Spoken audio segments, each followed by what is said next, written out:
Hello everyone and welcome to this month's Ask the CFP segment. This month's question is, can I borrow from my own portfolio? People often associate debt with poor financial decisions. We're usually taught in our youth that credit cards are bad and paying off your mortgage as quickly as possible is good. While some types of debt are certainly bad, using debt as leverage for other financial strategies can be good. Two reasons for using debt include leverage for potentially higher gains and avoiding taxation. Many 401k plans in America allow employees to borrow against their retirement plans. While I'm generally not a fan of this strategy, one reason some people use 401k loans instead of early withdrawals is to avoid triggering income taxes.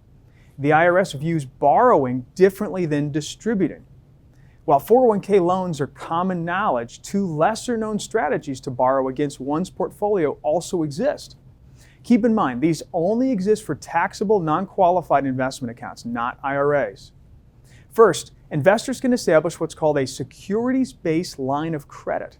If someone has $1 million in an investment account, they can pledge their investment account as collateral on a loan.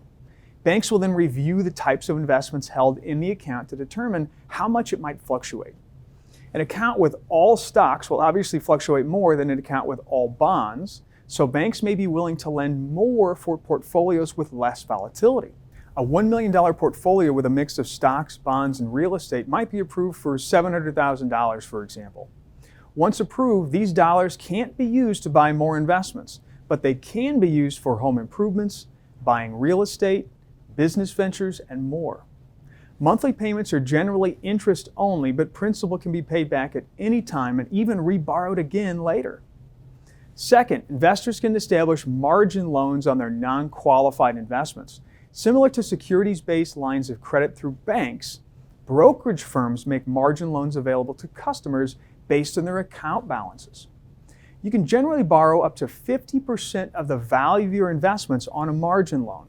This type of loan doesn't require a lengthy underwriting process or a credit check, so it's generally much easier to establish. Interest accrues to the account, and the brokerage firm will let you know if you need to add cash or sell securities to maintain enough equity in the account. These two types of borrowing methods can be wise in a low interest rate environment. If someone needs cash to buy a home before they've sold their current home, they might consider selling some of their investments. However, if that would trigger taxable gains, it may be a poor choice for a short-term cash need. That's one reason why borrowing against a portfolio can make financial sense. These loans typically offer more competitive interest rates than traditional financing thanks to the investments that back up the loan. It's less risk for the lender, so they generally offer a competitive interest rate. So, can you borrow from your own portfolio? If you have non-qualified assets, yes, it's an option and one you should consider if you need cash and want to avoid taxes on appreciated assets. Leveraging debt is completely fine if used wisely. If you have a question about this topic or have a question for next month's video, please send it to tfreeman@monettagroup.com. Thanks for watching, and we'll see you next month.